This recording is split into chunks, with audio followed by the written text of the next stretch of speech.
Hello, fellow fan geeks. It's your fangirl, Tally.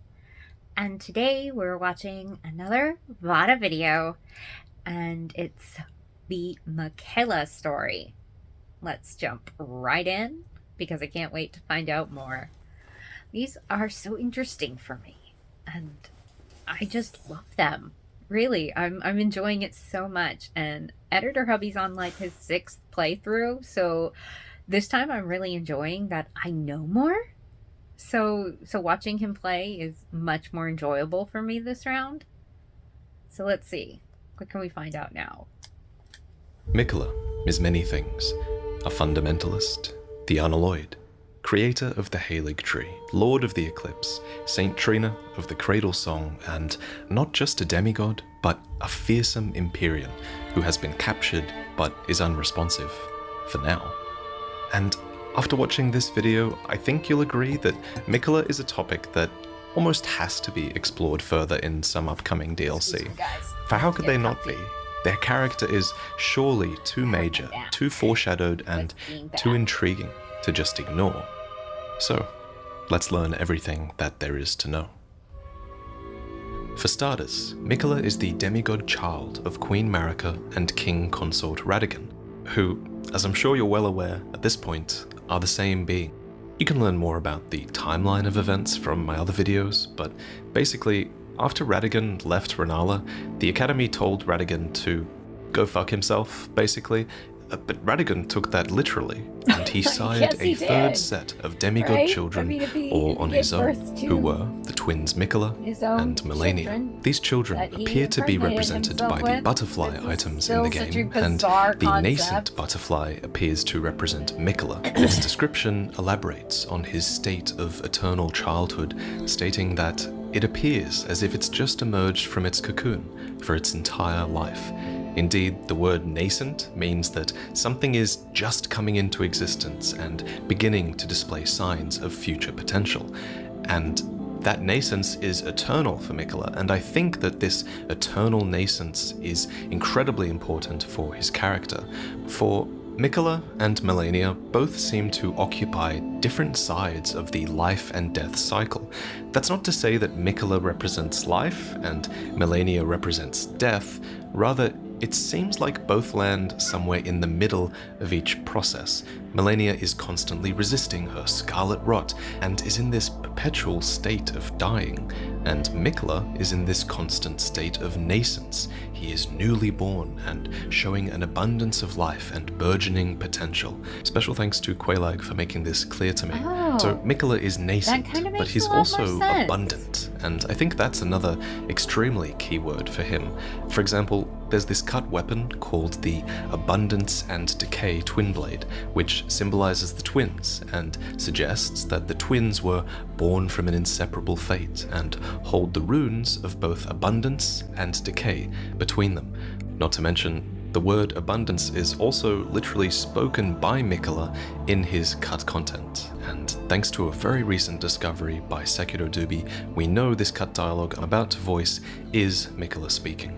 And here, he appears to be leading you towards a unique ending for the game, and he talks about his ability to make life flourish, stating, "This is for thee, mine abundance, my drop of dew, quench thy thirst throughout thy frame, blossom and burgeon, time and again, grow larger, stronger, until the day cometh, when thou canst share in my dream. Elden Ring, O Elden Ring, beget order most elegant from my tender reverie." And before I go on, I do want to say that Miquella talking about his abundance is cut content, and... So hang on. There would have been an ending that had people being given life and choice and the chance to thrive and live and have all things good. But that can't be, because evidently that's a thing that doesn't happen in their games. But it was actually considered. So that's interesting. And evidently this person was considered to be that person for a while. you shouldn't really take it as canon, but I think it does give us a deeper look at not only the powers that Miquella might have had, but also the world that he could create. He goes on to say, "If thou covetest the throne, impress my vision upon thine heart. In the new world of thy making, all things will flourish, whether graceful or malign." And I love that final line, "all things will flourish, whether graceful or malign," because Miquella isn't enforcing any real notions of good or evil here. Instead, in the new world of his making, he simply wants all things to flourish, and I feel like that is a very unique viewpoint for a character in a Souls game. I like Not to it. mention, Miquella is certainly one of the few beings that is capable of creating this new world. That's because he is an Empyrean. He is one of the very few who were candidates chosen by the Two Fingers to succeed Queen Marika and become a god, to usher in a new age. Now, we could go into an entire debate about why the twins are valid Empyreans and why they were born afflicted, but honestly that could almost be an entire video of its own, so for now I'll just give the simple answer, which is that these twins were probably valid Empyreans because they have singular parentage from a god, but that this singular parentage was probably also responsible for their afflictions as well, due to the almost incestual implications of such a thing. Don't Why think do I feel like it was almost George R. R. works. Martin that wrote this part? Just because there is no word for singular incest for Anyway, for let's move into the early childhood years of masturbatory Miquella's birth. paternal childhood. I don't Miquella's know early that years that- were clearly quite inspired by their How? father, Radigan, who Huh? fostered a bit of a fundamentalist streak in his prodigal son, and Miquella would go on to invent fundamentalist incantations of his own, Sure. dubbed Discus of Light and Triple Rings of Light, which he gave as gifts to his father. These gifts reveal that Radigan and Miquella had a good relationship, and Radigan must have been proud of his son because these two spells do represent those two key fundamentals of the Golden Order, namely that there is a law of causality, which is a branching cause and effect that goes outwards, but also that there is a law of regression, that all things yearn eternally to converge once again. And in gratitude, Radigan countered with a gift of his own, showing Miquella Radigan's Rings of Light. These incantations would go on to become core fundamentalist spells, as they are true to those two concepts that form the basis of the Golden Order. But there I is said another earlier. aspect of Golden Order Or might not have. fundamentalism, and that is the Editor Hubby is persecution on of his those who live in sixth death.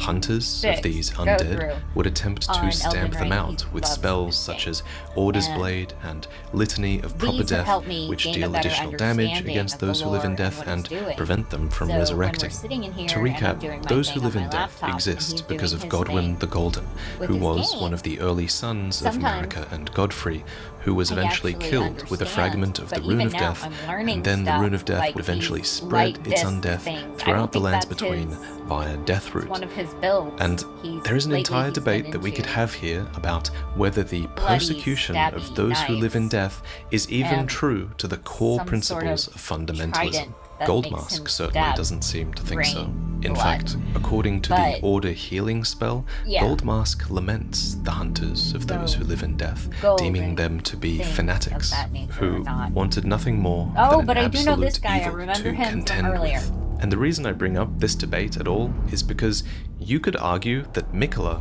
was on the side of these fanatic hunters, as he created multiple weapons that were capable of effectively slaying those who live in death. For example, this is Golden Epitaph, and it is a sword that was made to commemorate the death of Godwyn the Golden, first of the demigods to die. It is infused with the humble prayer of a young boy and reads, "O brother, Lord brother, please die a true death." So this weapon is an effective tool of killing those who live in death permanently, and clearly the young boy who created it was Miquella. We can infer this because the sigil that appears when you use this blade's skill is the Halig Tree sigil, and once activated, this ability, called Last Rites, imbues the sword with a holy power that prevents those who live in death from reviving. But beyond this being a potential tool to slay those who live in death, is that this weapon points towards an early kinship between Miquella and Godwyn. A relationship that might have made it all the more painful when Godwin's soul would perish, but his body would remain, spawning Deathroot. This is interesting, as it gives Miquella a legitimate emotional grievance against those who live in death. And it's almost a bit hypocritical, I think, for what I believe to be Miquella's character, as we previously established that he might have been this character who wants all life to flourish, but I guess that principle might not extend to those who live in death for him. This sword might not be the only representation of Miquella's relationship with Godwin. That relationship is potentially strengthened even more when we consider this statue found in Elfale before the Halig tree. It depicts a larger figure who is clearly embracing the two Empyrean twins, Miquella and Melania, but then who is this larger figure? It could be their parent, Marika or Radagon, but then it doesn't have their signature hair braid, and instead it has this long, wavy hair.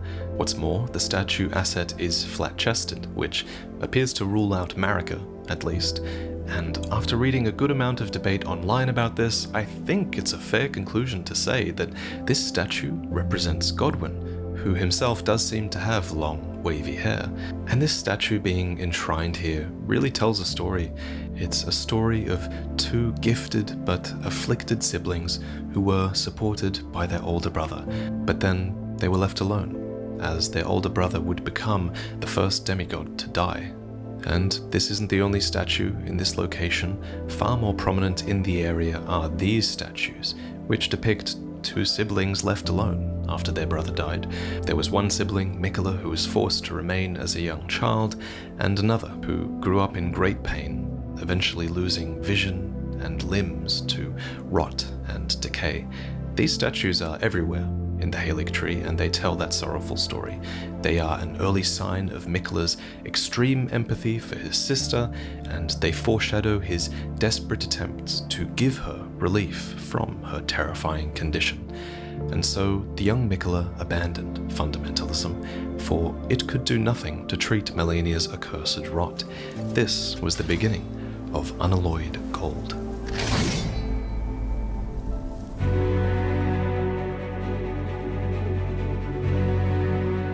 So, what is unalloyed gold? Well, an alloy is something that's created when you combine metals, usually because you want to create a stronger compound at the expense of its purity. So, if we were to view Marika's Golden Order as if it were a metal, which I think is something that the lore wants you to do considering the implications of the tarnished and everything like that, then Marika's Golden Order would definitely be an alloyed metal. Just think of all the foreign powers that it's absorbed in the interest of strength. For example, Godfrey and his Crucible Knights were enlisted to devastate Marika's enemies. The ancient dragons were won over and eventually became a part of Laendel's forces. Even the House of the Erdtree and the Moon were married at one point. Literally. After all, as Miriel puts it, all things can be conjoined under the Golden Order, so I think Marika was definitely open to fusing factions and ideologies to an extent, as long as it made her treasured Golden Order alloy stronger. So hopefully now you understand what I mean when I say that Miquella's gold is unalloyed. It is pure, it is untainted, and it is, perhaps, a singular ideology.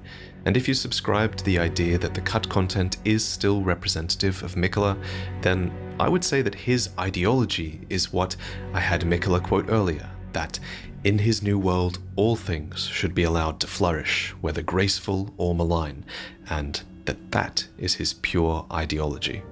Though, of course, that is my speculation based on cut content as well, so please keep that in mind. But Miquella's unalloyed gold couldn't have just been this metaphysical concept of pure ideology. It was a physical material as well. For example, this is an unalloyed gold water lily, said to have been beloved by Miquella. This is a bewitching branch, blessed with an incantation of unalloyed gold. Unalloyed gold decorated the armor and shields of his soldiers, it was inserted into their weapons, and most importantly, perhaps, it was forged into a set of armor for his sister, Melania. Because remember, the whole reason Miquella embraced unalloyed gold in the first place, it seems, was because he thought that it could treat his sister's accursed rot, while fundamentalism could not. And he was right, for Malenia's scarlet rot is no mere disease. It's literally the divine essence of an outer god, and Malenia is its vessel that will one day bloom into a true goddess. But unalloyed gold is one of the few materials in the game that can ward away such meddling of the outer gods. Another example are the mirror helms, like the one that EG wears, which literally reflects the influence of the outer gods. And personally, I think the reason that unalloyed gold inhibits the meddling of the outer gods is because it is a pure metal and potentially a pure ideology. But if that's not enough reason for you, then Quelaag actually has a great video where she breaks down potential reasons at a chemical level. But at any rate, reasons aside, Miquella crafted needles of unalloyed gold, which could be inserted into the tortured flesh of one afflicted by rot to alleviate their suffering and forestall the effects of the rot. And true to the needle's descriptions, the outer god of rot isn't the only one affected by this.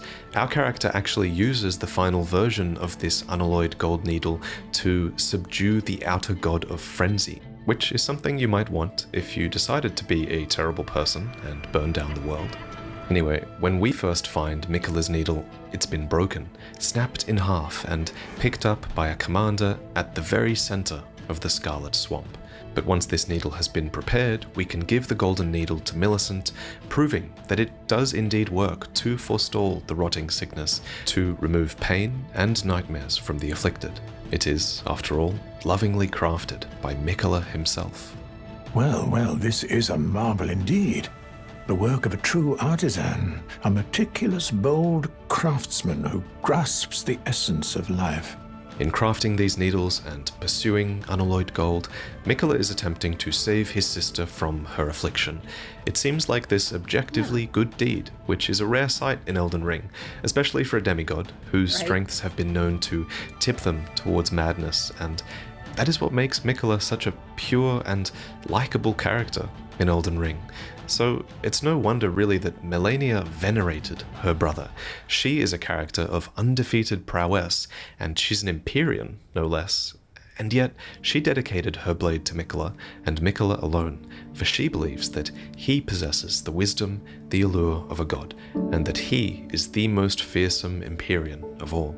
The story of their bond and duty to one another is legendary, and that's something that becomes quite clear when we explore Miquella's Halig tree and see these statues depicting their embrace all around. And if you were one of the many defiled outcasts in Elden Ring, you too might have felt inspired by this story, and you might have felt inclined to earn Miquella's favor and make the long pilgrimage towards your salvation, towards the distant divine Halig tree and its brace that was Miquella's domain.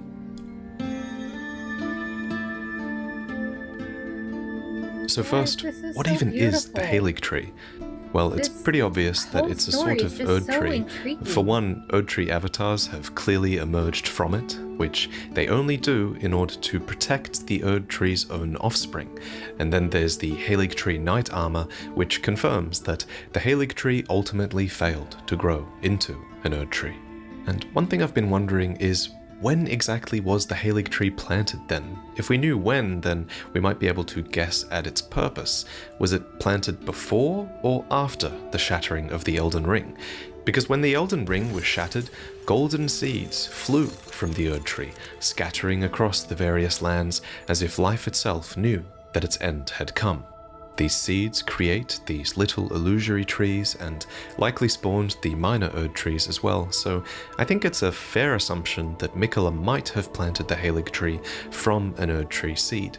And if that was indeed the case, then it should have happened after the shattering, for before that, the Erd tree was considered perfect and eternal, and it wasn't even believed that Erd tree seeds could exist. But on the flip side, the golden epitaph sword that we mentioned earlier likely existed before the shattering, as it was created to commemorate Godwyn's death, and this sword displays the Halig tree sigil when its weapon art is activated, so one could infer that the Halig tree must have existed at this point too, right? So I guess it's always possible that Miquella somehow procured an Erd Tree seed before the shattering, or simply grew it from his own being, as he is a scion of the Golden Bough after all. But whatever the case, Miquella clearly decided that growing such a tree was important, and he even went so far as to water it with his own blood. This confirms that the Erd Tree is indeed a blood-sucking parasite. Just kidding. Sort of. I mean, you have to admit, it is pretty disturbing that an Erd Tree could flourish in such a manner. But this does lead us to the final question, which is, why was the Halig Tree planted? What was the point of it? And at the end of the day, the main reason is always going to be because it's like the Erd Tree. It's natural to compare them, and the item descriptions seem to want you to compare them as well. The Erd Tree is this enormous icon of power and faith in the lands between, so evoking that and inspiring worship is clearly a valuable thing. But the Erd Tree was only really an icon of faith in its later years. Before that, it was a symbol of abundance, with light as warm as the gentle sun that could gradually heal all those who bathed in its rays. But perhaps most importantly, during this time of abundance, it would drip sacred dew, sap or tears that could bestow blessings, form crystal tears, and even be embedded into talismans. These were treasured things, and naturally, this was an extremely valuable symbol for Miquella to evoke, since he is himself associated with dew and abundance in the cut content. And his Halig Tree did drip with dew. The greenish amber of the Halig Tree can even be seen in cut content items. It even looks as if it's mingled with a bit of Miquella's own blood. And that signature green hue of Halig Tree amber is also seen in the Halig Tree Knight sword, which is not a cut weapon, and this was modelled after the Carrion Knight's own swords, except it was embedded with amber from the Halig Tree instead of glintstone. Okay, so the Halig Tree is a great symbol of faith and power and abundance, and Miquella is related to abundance in the cut content, but what else does the Halig Tree add in terms of value? Well, the Halig Tree itself is something of a vessel, fit for a god. Miquella plants himself inside it later on. Melania returns home to it, and speaking of it being a home, many other creatures have made their home within the tree, and within the brace that supports it as well. And I guess you could also argue that the Halig Tree might be a sort of a tool to be used. After all, Marika puts the Erd Tree to use in such a way, using its roots to absorb people after their death, and perhaps even its branches to rebirth life. And then the Erd Tree is later used as a prison, with thorns that are almost entirely impenetrable. But I don't think Miquella planned to use the Halig Tree in such a way. Perhaps the biggest difference between the Halig Tree and the Erd Tree is that the Halig Tree was built in a largely inhospitable region. It is extremely difficult to reach, and unlike the Erd Tree, it might not really be designed for the benefit of the vast majority of the world. As it stands, the Halig Tree strikes me as being more like the Painted World from Dark Souls. It's a place for the outcasts, the heretical, and the malign, not to mention the low and the meek, who are specifically named in the description of the Sacred Crown Helm. While many of the Scarlet Rot-afflicted seem to be here because of the eventual decay of the Halig Tree, I think that there are a number of refugees here that would have been here before that, namely the Misbegotten, the Crystallion, these astray mages of Raya Lucaria, and of course Loretta, who deemed this place to be a great haven for the despised Albinaurics. The second generation Albinaurics even carry a weapon called the Ivory Sickle, which reads, "These weapons are evidence of their dedication to the Halig Tree, despite never having entered its presence." And we really don't find a single Albinauric within the Halig Tree. I'll admit, I do find this a bit strange. You do find quite a few Albinaurics so close to the Halig Tree. It's a bit strange to me they don't go just that little bit further. The reason given for the first generation of Albinaurics not being at the Halig Tree is given by Albus, who says that their faded legs are the reason for that. But yeah, we find them defending Miquella and his Halig Tree all the same at the Ordina liturgical town, which takes us to the Halig Tree via a puzzle within an Everjail. The word liturgical means relating to public worship, and this town is fittingly filled with many statues of Miquella sitting alone, cradling what might have become the Halig Tree back when it was still just a sapling. I also find it interesting that the Halig tree is never called out as competing with the Erd tree, or never called out for housing all these undesirables. Perhaps the House of the Erd tree was happy to see ungraceful folk leave their lands. Perhaps the Halig tree was extremely well hidden from everyone and they didn't know. Or perhaps Miquella could just get away with it because he was beloved by all. For example, the Bewitching Branch is an item that you can create from Miquella's lilies, and it is blessed with an incantation of unalloyed gold and reads, "The Empyrean Miquella is loved by many people. Indeed, he has learned very well how to compel such affection." And that second like a part love that spell. says he has learned how to compel affection, to me that's saying that Miquella is very good at knowing how to inspire others' affection to his own Oh, advantage. he's a politician. And I get it. nowhere is this more clear, I think, than at Castle Soul.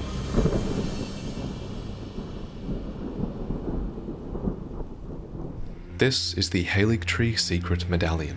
It's furnished with that signature green amber, and it features the Halig Tree in the background, for it allows you to access a secret lower level of the Grand Lift of Rold and progress through the consecrated snowfields to this sacred place. Having both halves of this secret medallion is therefore extremely desirable, for the medallion has another name. It's called Miquella's Favor. Miquella's favor can be yours. Slaughter, slaughter, slaughter. The all-hearing slaughtered. But alas, it was for naught. But all you need do is snatch it from the big pot. Gideon is the all-hearing man in this dialogue, and he slaughtered an entire Snatch it village from the just for big one pot. half of this medallion, It made me but he think did of not Alexander. find it in Albus's possession. Ow. But you can. And the other Sorry, half guys, is it at hurt my Castle back Sol, yesterday. right before a nameless phantom who says this: "Lord Miquella, forgive me. The sun has not been swallowed.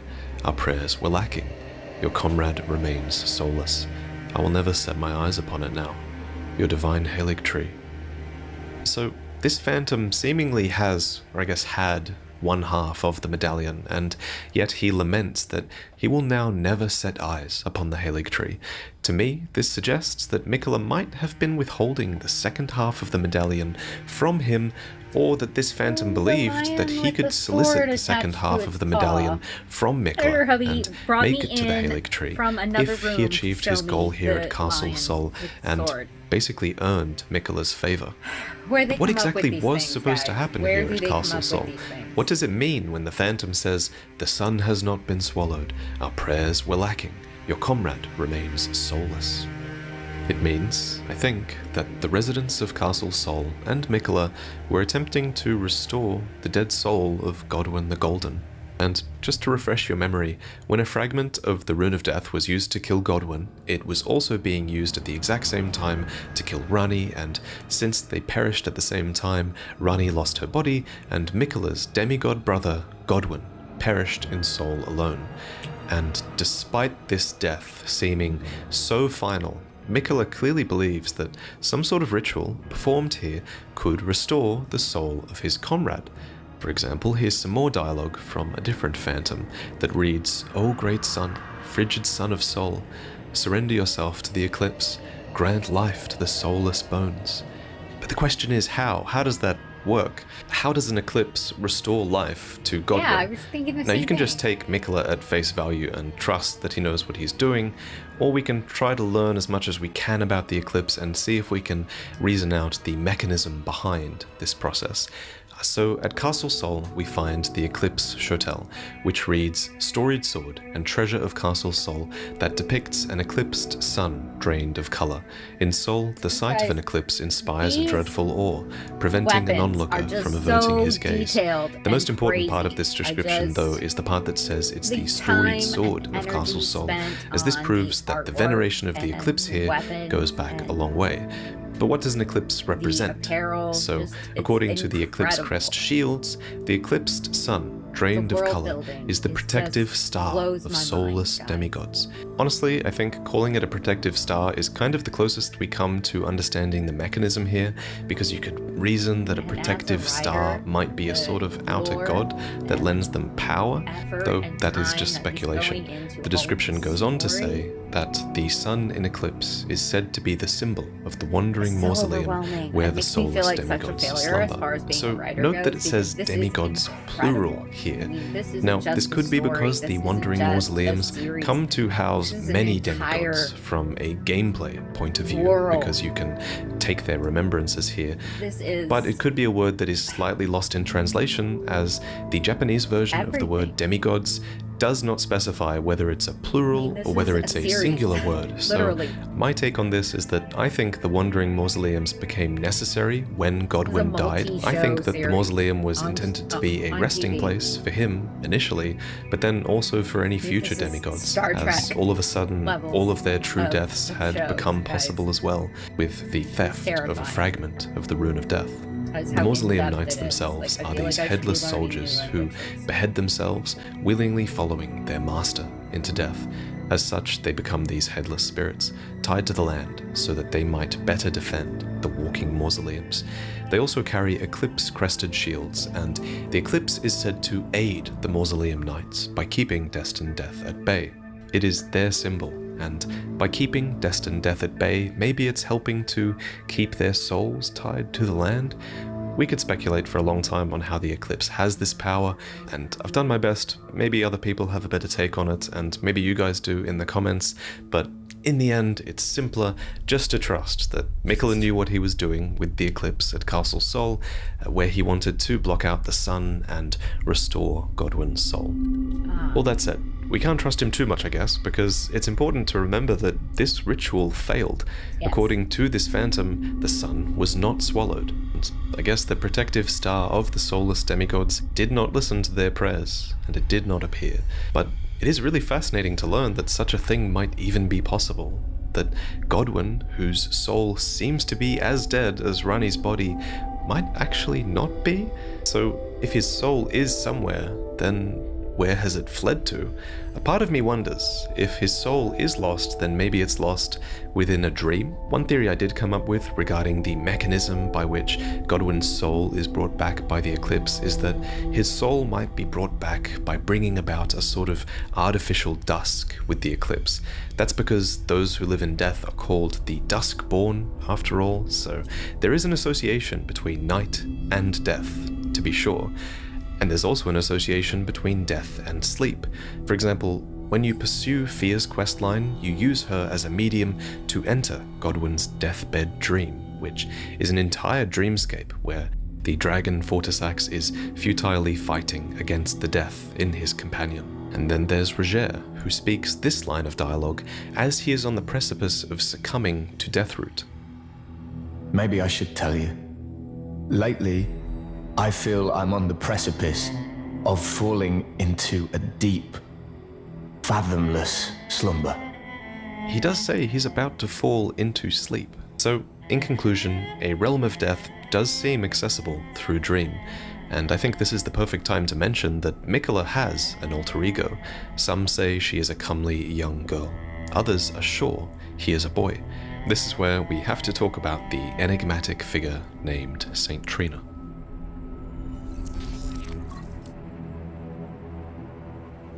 Perhaps the biggest in-game clue about Saint Trina's true identity is Trina's lily, which bears this undeniable resemblance to Miquella's lily of unalloyed gold. Its description reveals that it is a symbol of faith in Saint Trina, dulls the senses, preventing agitation. Naturally, it can be used to craft a bunch of sleep-afflicting items like Saint Trina's arrow, which states that the sweet oblivion of sleep can become quite the habit, and it tells of the priests of Saint Trina who use these arrows to spread their teachings, though the Japanese description seems to specify that these were more of a tool used for their rituals. So, it's largely left to your imagination as to what rituals these priests might have been performing, though I will mention that it seems St. Trina might actually be able to be found somewhere within sleep. This is suggested by Feather's cookbook, which reads, "A record of crafting techniques left by a man who was utterly captivated by St. Trina. He continued the search for her in his slumber." We get a side profile of her in the hilt of St. Trina's sword, which hints at that flowing astray hair that she has, and then we get a much better front-on view of this feminine adult form upon St. Trina's torch. The carvings depict St. Trina, but in adult form, somewhat unnervingly. The carving is indeed unnerving, and it's certainly strange considering Miquella is supposed to be eternally a child. It raises the question, what has to happen for Miquella to grow up into this? And why is this bizarre creature the adult form that he takes? Another question worth asking, I think, is whether Miquella even has total control of St. Trina. What if he's in a similar situation to Marika Radigan, where their alter ego is an opposite of sorts, and able to act almost as if they have their own free will? So all of this is definitely a little bit of a disturbing view of what St. Trina could be, but I guess we do have cut content that does somewhat reassure me that their alter ego is still a benevolent person. This cut content was first showcased by Sekido Dubi, and this cut content is truly ancient. It exists in one of the oldest versions of the game that we know about, so a lot has probably changed since then, but regardless, here we can learn about St. Trina's crystal ball, which once read, "A crystal ball full of mist, symbol of St. Trina of the Cradle Song, copies dream mist from a sleeping being. Dream mist was once used as an ingredient in rare and potent physics. May the quietude of slumber come to all and sundry, even to those whose red eyes burn with the flames of frenzy." So this reveals that this cut version of St. Trina even once had sympathy for those afflicted by the flame of frenzy. So they even went so kill far anybody. as to teach the merchants their songs. Our song derives from an old lullaby, sung for us long ago, deep inside our tomb. But whoever it was sings no longer. Its melody allowed us to sleep, despite the cursed flame. The description of Miquella's songs as a lullaby is referenced by the modern-day sleep pot description, which reads, "Like a lullaby or a quagmire, its light purple haze irresistibly draws its victims down into sleep. Sweet dreams." This is the closest thing we have to Dream Mist as well, which was an item that you could again once collect from sleeping enemies. And after you did this, you were supposed to sell this Dream Mist to the merchants, who used it to quell their flame of frenzy. But as the merchants once said, whoever it was that sings now sings no longer, and this is a detail that has remained intact even in the final version of Elden Ring, with St. Trina's sword stating that St. Trina's appearance was as sudden as their disappearance. Something clearly happened to Miquella that prevented them from continuing their work as St. Trina, and that is what we will discuss next.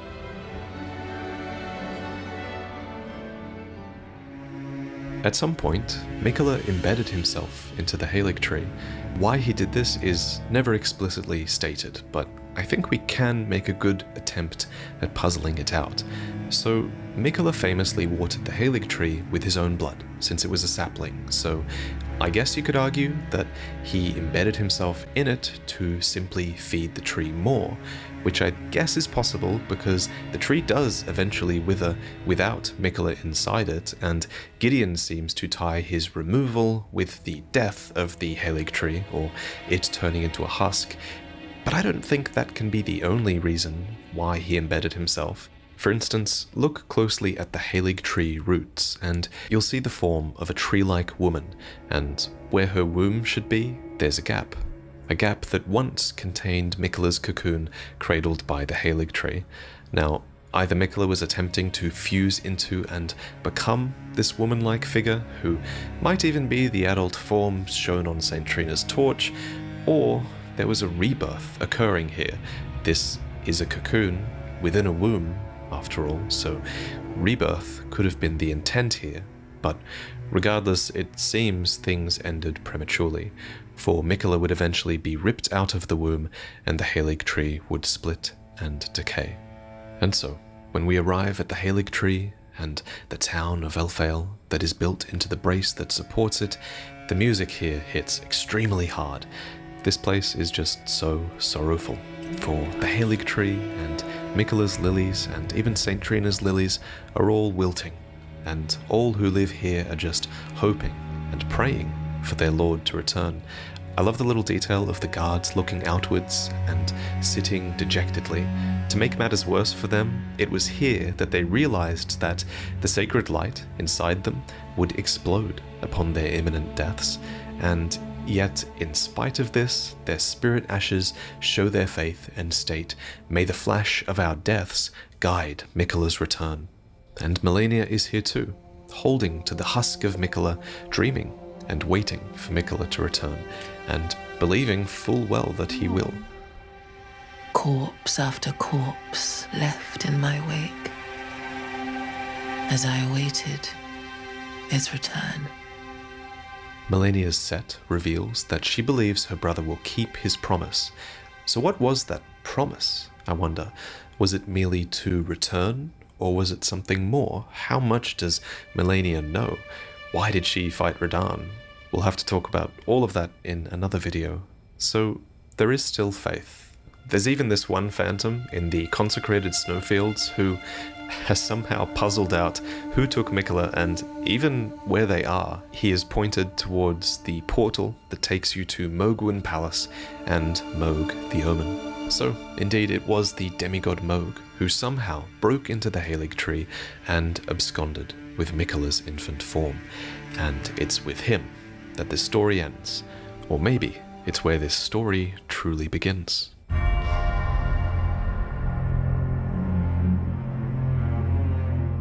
So, if you're not familiar, Mohg is the omen son of Godfrey and Marika, and being an omen of royalty, he was born into a wretched mire of filth in the subterranean shunning grounds below Lanedale capital. But unlike his brother Morgoth, who reviled his accursed blood, Mohg reveled in it, and it was assumedly because of this accursed blood that he chanced a meeting with an outer god called the Mother of Truth. And as Mohg stood before her, deep underground, his accursed blood erupted with fire, and he was truly besotted with the defilement that he was born into.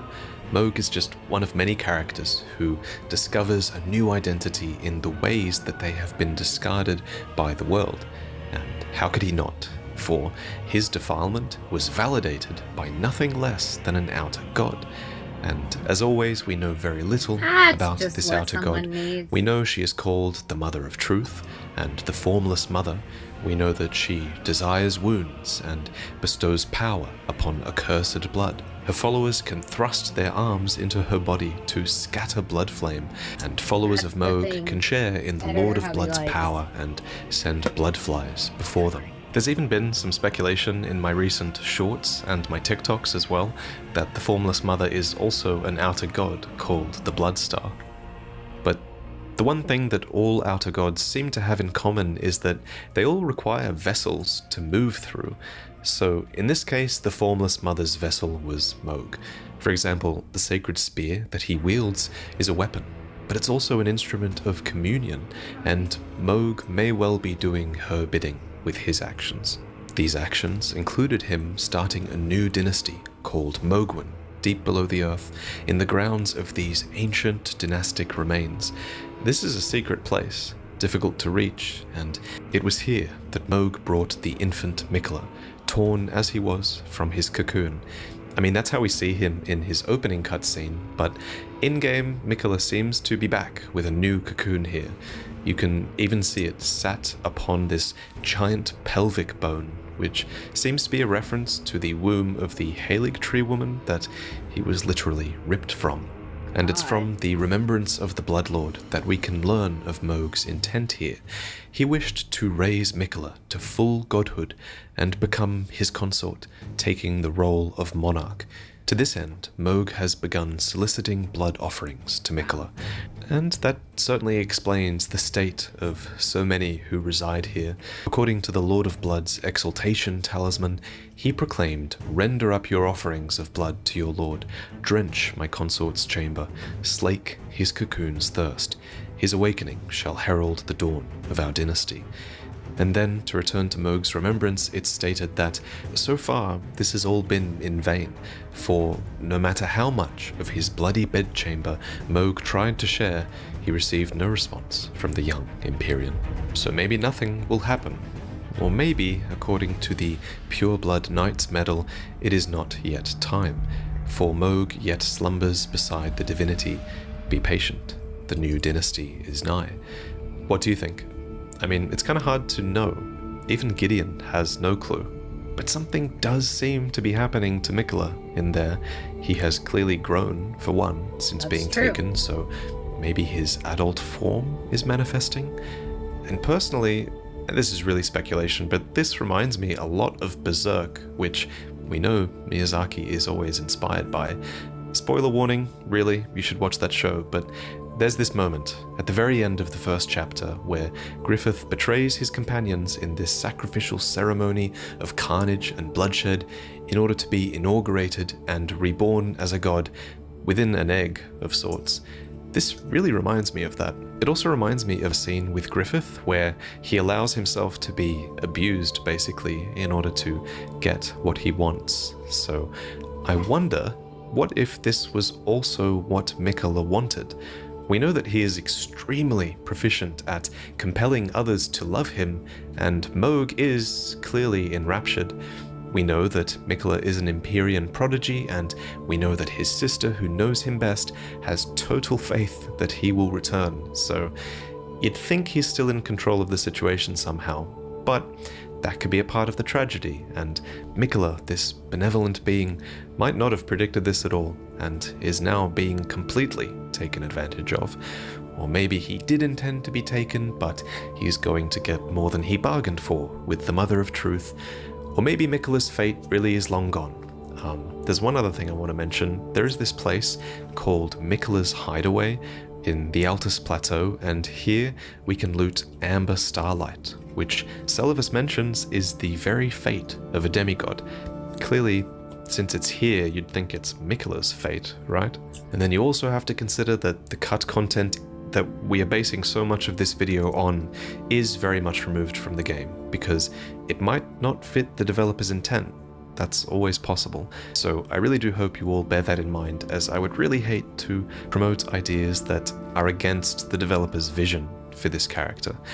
But I really do think that it's a possibility that we're going to one day enter the dream of this slumbering demigod. After all, there was once a cut character called Rico who was supposed to say the following, standing before Miquella's cocoon at Mohgwyn Palace. He says, "Finally, I have found it. St. Trina's, no, Lord Miquella's cadaver, such that I may aid you, O Lord. So please, I hope you welcome your humble servant Rico into your dream, the world of your heart. Indeed, I beg you grant my wish, that when you transcend from Empyrean to God, allow me a place by your side." Plus, if we do get DLC, it's going to need a new Great Rune to acquire, right? That's a huge gameplay mechanic in these games, and it'd be weird if DLC came and you couldn't get more Great Runes. Apart from Miquella's Great Rune, the only one we don't know about also is Ranni's Great Rune, which was allegedly cast aside. So there's always that to consider.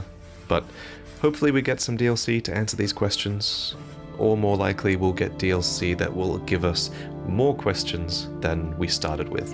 That's always how it seems to go. That seems to be their MO, I really hope they doesn't throw it? us some good curveballs with this one, as they always do.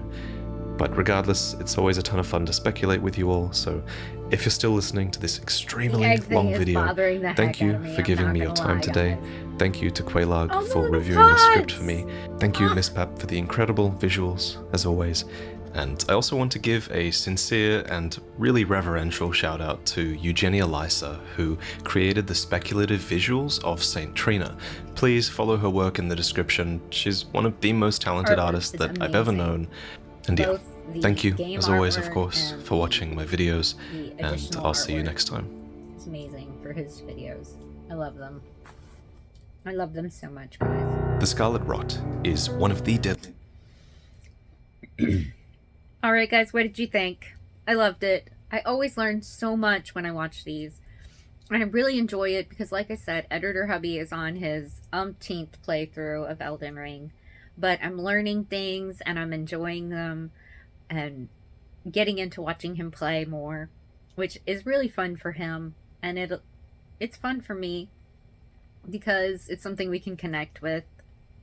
And that's always a good thing.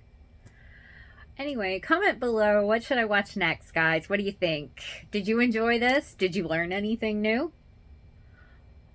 What should I do, guys? I want to know. What should we be watching? Comment below, let me know. If you haven't already, hit that like button. And if you're not a subscriber, please join the channel.